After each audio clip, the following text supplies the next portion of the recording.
The following is a special presentation of Tony Kurre Radio. Keep your mission on your mind and your mind on your mission. This is Mission Minded with Michael Coleman. Ladies and gentlemen, welcome to Mission Minded. Keep your mind, your mission on your mind. A very special Mission Minded. As a matter of fact, we are recording the show on July 4th. 249 years our country has been wallowing around and trying to figure out what we're doing. And I can't believe we're going to turn 250 next year. And man, it's certainly been a big part of a lot of the successes, period, when it comes to non-for-profits and businesses. Michael Coleman's the CEO of the Heart of Alabama Food Bank, hashtag HAFB, HAFB.org.com.net. You can find him. First of all, happy 4th of July, my friend. And thank you. I let you say, I said, do you want to work tomorrow? I texted last night. I gave everyone else the day off. I usually work on days because I don't consider this work. And I said, you want to work tomorrow? Let's do it. And you did. And I'm so happy to hear that because anytime I get a chance to talk to Michael Coleman, I'm better for it. So good morning, good afternoon. Happy 4th of July to you, my friend. I love you, man. What's going on? Yeah, glad to be here with you. I will do 4th of July festivities later, but I can't think of a better place that I'd want to be right now, talking about current events with my good friend. We're going to go through the big, beautiful bill here in just a second. But you just by speaking with you, I've already got an idea, and this idea may take the entire 30 minutes up. But we are talking about now. I was brought to the attention by Kip Kiefer, who does a show called Need to Know, one of the biggest patriotic guys I know, that actually July 2nd should be the day we're actually celebrating, because that's the day everything's signed. It just took to the 4th that we actually got it out. I was like, oh, that's fine, whatever. But I understand July 4th is the day we recognize our independence. And it's amazing because I got a lot of friends of mine that travel. And they'll go to Europe, they'll go to London. There's bars over there that are twice as old as our country. You know what I mean? They got they got bars over there that were made in 1510, and it's amazing. And so our country is really, really young. Right. I would equate it to, I would say that in dog years, I would say we're probably about an 8 or 9 year old. Is that maybe? Okay. Yeah, maybe. Not if you specifically take our number of years we've been in existence with the rest of the world. I'm not doing that. I'm just saying where we are growth wise, because we make a lot of dumbass mistakes for a 9-year-old. Yeah, we're told not to eat more cookies, and we're certainly not in our 20s and 30s. We can't manage ourselves. We're undisciplined. Let's face it. We're the richest company, but we're also the brokest company, and we're fatter than anybody in the world. And we like to shoot each other. We got problems. We got issues, but it's still one of the greatest places in the world to live. And I'm so happy. Again, love it or leave it. I'm so happy to be an American, and I know you are too. But the thing about democracy, and it's something that we've tried to introduce to other countries. We try to do it with Iraq. We've tried to do it in Afghanistan. We try to do different countries, and we try to show them. And democracy sounds really, really good because it works for us. But it's really difficult to go in to another country that doesn't ever have or has never had democracy, and all of a sudden think that way out of the box. It takes 249 years to figure it out, to get it to work. Yeah. So I kind of wanted to get your thoughts right off the bat, since we're talking about Independence Day. There's a reason why not everyone's democracy is not worldwide. I don't know how many states or countries are democratic. I don't. It's got to be a handful. So if it's the best way to run a government or the best way to run life, then obviously, because there are kings and queens, and there's all kinds of different types of socialism. There's all these different types of ways you can run a government, and the rest of the world's doing okay, I guess. I had a friend of mine that just got back from Cuba. And he's like, screw Gaza Strip in Canada. We should buy Cuba and call it the 51st state and turn it into the most beautiful. And the Cubans would love it. They love us. They want us down there. They want us down there. And then China couldn't buy any more land down there. We wouldn't have to worry about Cuba Missile Crisis and all that crap. Just buy it. Be done with it. It's 90 miles away.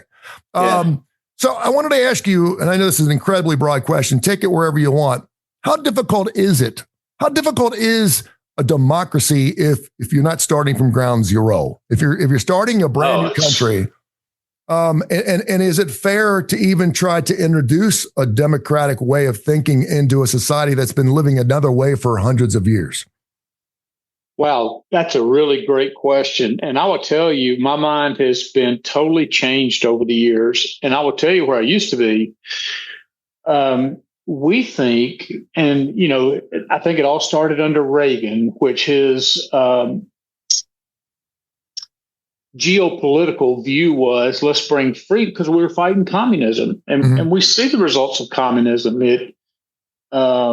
When you look over in Russia, Stalin ended up after World War II, killing millions and millions and millions of people, their own citizens, starving them to death. And it was mind control. And communism was, this idea that everybody's going to be equal.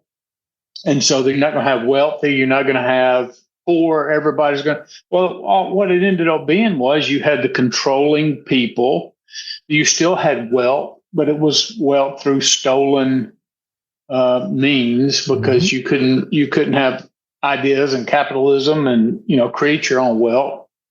And so what happened was everybody was poor, everybody was in and so you've seen totalitarian regimes and countries and things like that. And communistic countries has never worked. Socialistic countries have never thrived.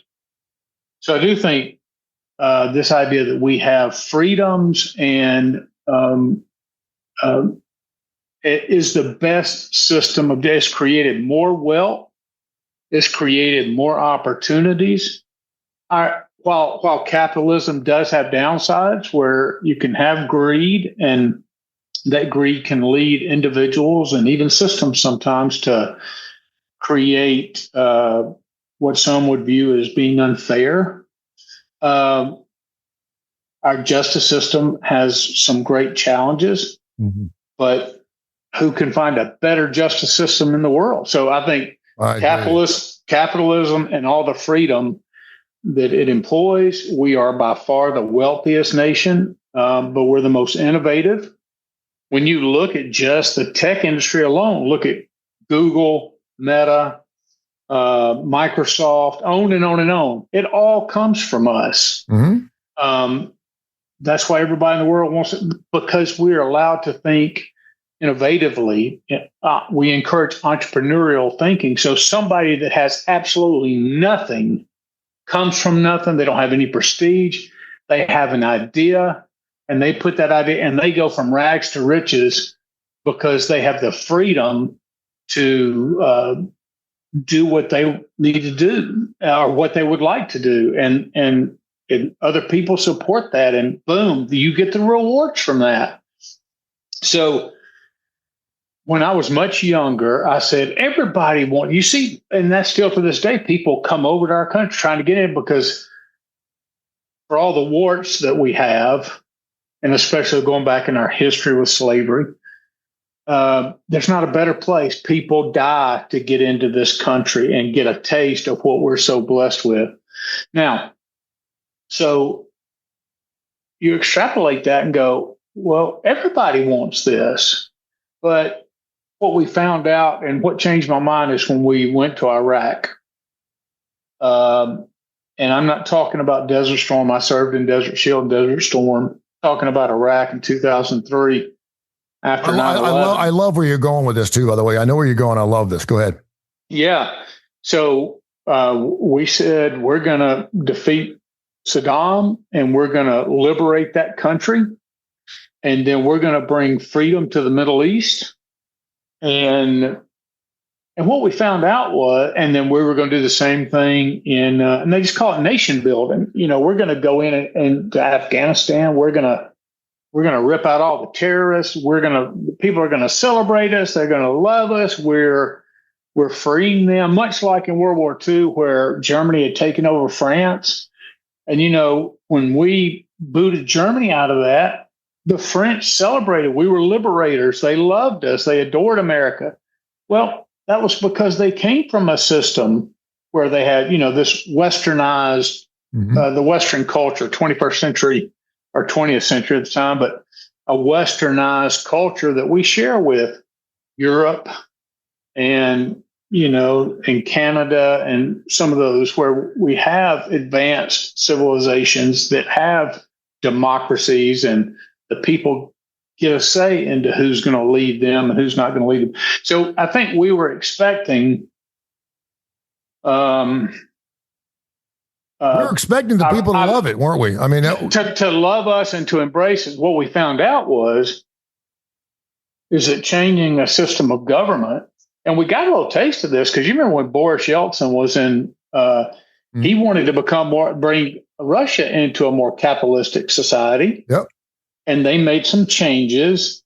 And initially, while they were learning what that looked like, they were changing over government-owned, like management of food supply. Well, the food supply sometimes even got worse until they learned that kind of system. And a lot of people were hating capitalism because they're like, wait a minute, we're supposed to be thriving, because there were a lot of bumps along the road and just changing your mindset. You've got, think about it, in communism and in socialistic societies where the government owns everything and they're like, you're guaranteed to get a job, but there's no incentive to come in and work harder. So you have people who will show up. They're just going there. Yeah, I got to work a certain amount of hours. I already know what I'm going to get. There's no incentive. People are not inspired to come in. People are not inspired to give input on how to make to be more to be more productive, both individually, but also there's a million things wrong with it. The problem, like you said, though, going back to your original premise, was how do you change that? That's not where they're coming from. They've never known that. And so when they come in and you try to take over a system and bring something in that, it not only clashes with where they are, but their whole cultural understanding of how to exist. And a lot of people, what we learned is that we can't force people to adopt a system of government of which they don't want. Yep. I mean, when we went to Vietnam, not when they don't know it, not when they've never lived it. That's right. The Korean War, Vietnam, all of this fighting against communism and against an idea. You look at the hundreds of thousands of people who have lost their life and the pain and the suffering and that war brings. And, this is one area where I very much support the president. I don't support him on all his ideas or all his thinking. But, and I used to be the exact opposite. I was very hawkish. And I'm like, yeah, you don't do what we want you to do. We're going to, or if we feel like you're hurting an ally, whatever it is. Let's just push them up against the wall like a big bully. But now that I've seen the toll war has taken on families and mental health, in every problem in the world. We shouldn't be the world's police for every sort of issue that's out there. Now, he's not an isolationist. We see that just by the fact he just bombed Iran and the nuclear facilities, but he went very strategically, pulled off something that was really remarkable, took away their nuclear system, at least for a period of time. But he's not at war. We're not at war in the Middle East. We don't have any troops on the ground. The pilots did that. Boom, we're in, we're out. We accomplished an objective that's going to ultimately that's going to help stabilize. But we're not trying to go into Iran and say we're going to take out the Ayatollah and that we're going to bring in democracy and that we're trying to change your government. Now they have the freedom. We weaken their government severely, as did Israel. And if they want to change a government, they're going to have to rise up against their own government and make that happen. But I hope we never get back into that business of war, especially with the idea of a regime change, because sometimes it's very true. The old adage, the devil that you know is better than the devil you don't know. You don't, yeah. And all you had to do was look at do you remember a few years ago, the Arab Spring, they called it? Mm-hmm. And so there was like Libya had Muammar Gaddafi, Egypt had Mubarak, I think. Syria had, of course, their dictator, on and on and on, all these countries. But there was stability in those countries in terms of, that there was a functionality, people knew what the rules were, whatever. Now, we look at it and go, what an injustice, that's so unfair, all of those kind of things. But as soon as you remove them and that threat and that fear, and we think, oh, it's better, now they're going to come together as democracy. No, what happened was you took that authority out, and what happened was you created a lot of instability that allowed a lot of bad actors to come in and fill these voids with people who have terroristic mindsets, who can further destabilize regions, can hurt world economies, on and on and on. So all of that to say, I don't think that we should be in the business of. No, and I think we should lead by example. I think is the best way to go. And people can certainly say we have our issues, and we do. Sure. And again, I think we're about an 8 or 9 year old. We need to be disciplined more. We're not very good. We're given all this freedom, but freedom comes at a very high cost, and a lot of different things. Whether it's COVID, whether it's how we deal with measles, whatever it is. Yeah. And the Iraq thing was really interesting because you've talked about working through Jimmy Hill Mission and through the Heart of Alabama Food Bank about the social economic cultures that you deal with, where people have just been like this for a long period of time. And that's why a lot of people stay in really bad relationships. They have a place to live. They are getting fed every night. Their children are okay. And yeah, he beats the shit out of me, but I know what I get. I know what to expect. And I don't want that change, because change means the uncertainty. And so sometimes you'll go through a bad day to know, at least you know what you're getting, right? You know exactly what you get, as opposed to the uncertainty that comes along with something that could be down the road that's going to be much bigger. And I think you brought it up. Normally, any type of government, whether it be communism, totalitarianism, whatever it is, that seems more fair to everyone, is going to be reaching and talking to the lower social economic platforms of people in your country. Yeah. And first of all, I'm not saying that they shouldn't have a vote. I'm not saying that their empowerment doesn't matter, but they're not always the smartest people because of the situation they're in. And when you empower those people, sometimes they get what they want and they don't know what to do with it. But oftentimes, and we see this in our own political challenges with the recent passing of the bill, is those people oftentimes would be less informed, and the less informed you are, the easier it is to manipulate somebody. So exactly. Now I would tell you, both sides of the political spectrum are guilty of this. Right now, when they pass this huge bill, and there's lots of pluses in it, and there's some minuses in it. Right now, because the Democrats are out of power, they're going to emphasize a lot of fear mongering. Okay, they're going to take away your health care. They're going to take away your SNAP benefits. And people just take that, and now they're at home right now going, how am I going to feed my kids? And they don't have any idea. I mean, the vast majority of people are not going to have their stuff altered.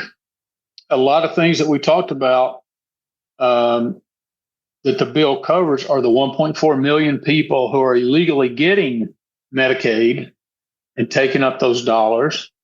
And then there's lots of cuts to SNAP. And yeah, there's a lot of people who are on SNAP that's going to be affected. But some of those people are able-bodied people who are able to work, and that's a provision in there that they move that age from 55 to 64. So, since you're into it, I want to get more specific because I've got the man on here, and I know people are going to ask this question. The CEO of the Heart of Alabama Food Bank, you've been directly affected by this big, beautiful bill. You can call it whatever you want, and by Donald Trump taking office. And I know you support the president. I know you've thought a lot of the same ways. You and I have had many discussions about that off air.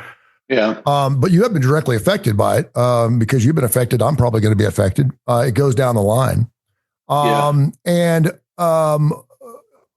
I want you to tell me specifically who is taking advantage of, say, the SNAP program. Who are we going after by cutting this amount? What are we trying to get rid of? We're not going to forget the people who are getting cut that shouldn't be cut, because anytime you have cut anything, there's going to be at least one person that's not happy, and there's going to be a large, and that goes for Medicaid too. But specifically speaking, when you look at it overall and you see the millions and millions of dollars that are going to be cut going to the Heart of Alabama Food Bank, what specifically are they trying to cut out? Who are they trying to catch? And then once that's done, does that change enough to where you can start bringing some things back for people that need it?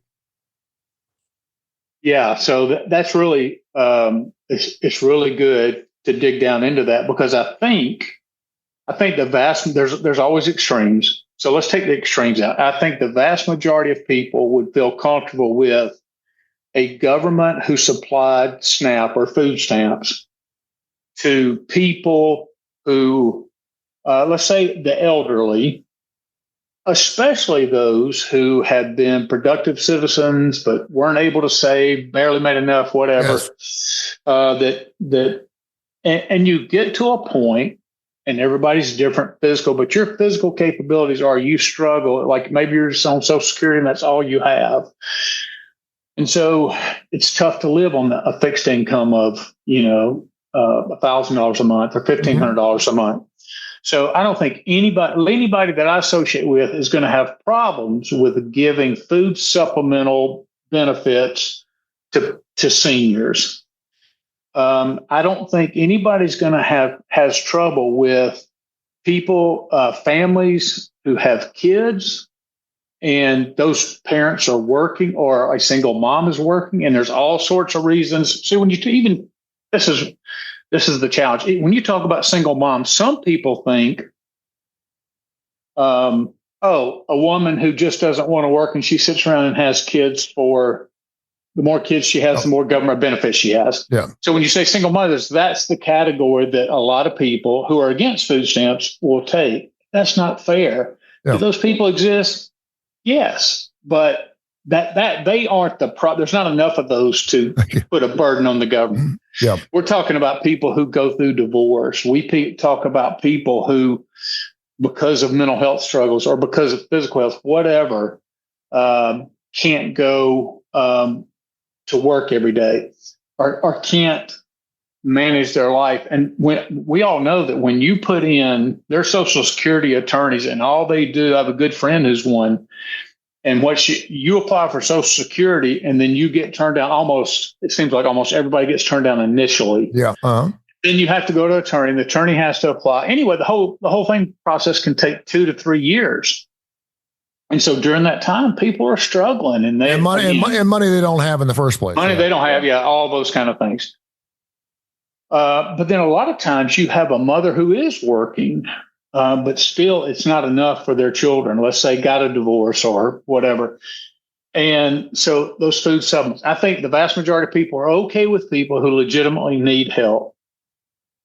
I think what happens is you have a lot of 11 million immigrants illegally came across the border. I think that's the estimate under the Biden administration.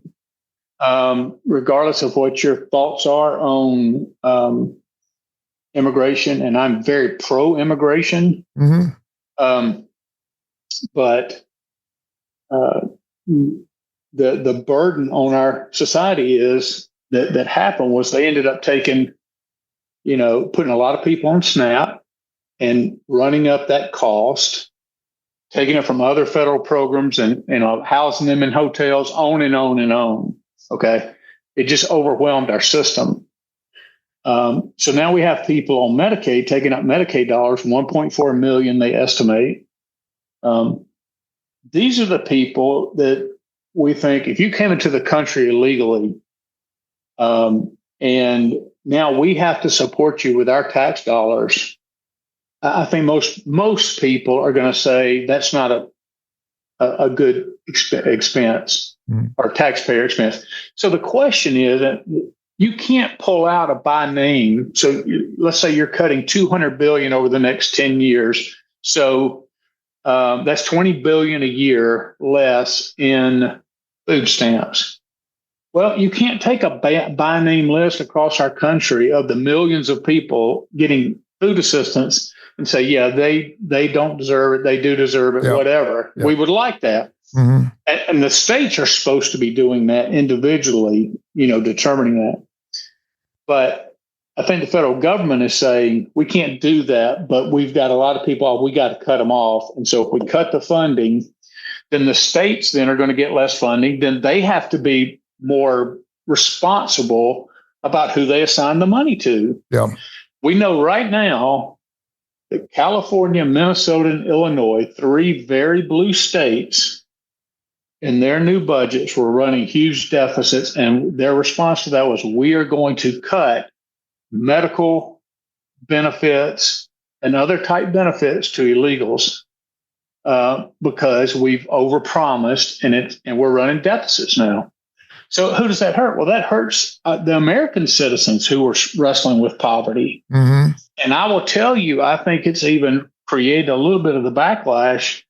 People say, how is Trump doing the best that any Republican's done among Hispanics, African Americans, Asians, on and on and on? Up to a recent poll had half of Hispanic men support Trump. And it's because Trump is not anti-immigrant. Trump is not but he's like, if you're come here, we want you to do it legally.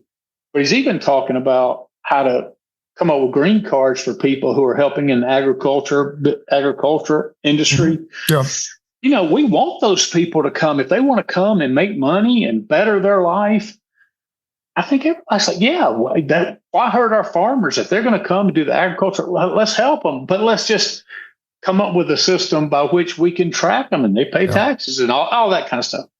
So I think from the federal government's perspective is let's cut this number and then let the states figure out how to clean up their rolls.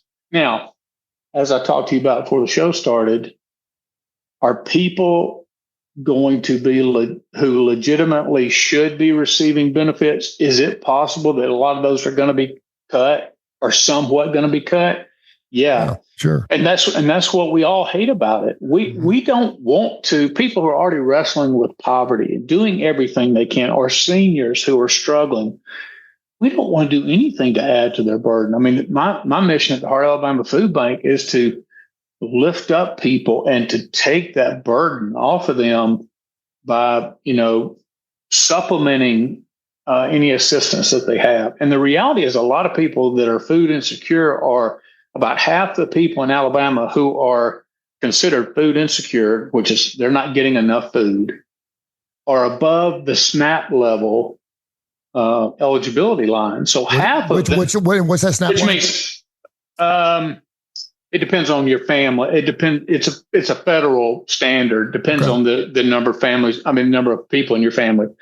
But half of people in Alabama who are food insecure, I think it's this way across the nation, are above the SNAP line, which means they get zero government assistance, but they're still wrestling with getting enough food. And so we're really targeting those people to help them. This is our working poor. And so I'm in talks all the time with other CEOs in the food bank, and they are politically, they're very much opposed to this. And the truth of the matter is, in some ways, I am too. When I think about those, it's going to hurt. I don't think it's, but I think there's some good in it, in that it's going to clean up the rolls a little bit, and it's going to require more more attention from the state. Like everything in the stock market, everything else, sometimes it's good to have we call it a correction. You can call it whatever you want, where you just go in there and shake the cage and see what lands on the bottom. And if it's still hanging from the top, you keep it. And I do think it's important because it's like a business. You have 100 employees, you start growing, you're doing really, really well. And then you have 200 employees and perhaps you hired a couple of copywriters, some people that you really didn't need, but you were doing really well and they were actually helping. And then you have a down year. So you cut back. You have to fire 40 or 50 people and then you grow again. And so I think anything kind of goes like that. Remarkable stuff. Great talking to you about it. And I really appreciate you being so candid and open because I know you've been directly affected and more so now than now's the time where we are one of the most giving states in the entire country. More people give in the state of Alabama, I think, than any other state. So HAFB, #HAFB, Heart of Alabama Food Bank. Anytime you want to help out, volunteer, whatever, and certainly give, you could do the Heart of Alabama Food Bank. You guys do wonderful work, and we'll be here for you, and we'll continue to help push that along. Let me say one final thing. Sure. I want to make sure that our listeners know very clearly. I am very concerned about those who may be affected negatively. And we know that there's going to be people in Alabama and every state that is. And food bank system works very hard to make sure that we try to take care of and supplement all of that. That's what our core mission is. And I'm very passionate about it. I just don't want them to get the wrong impression.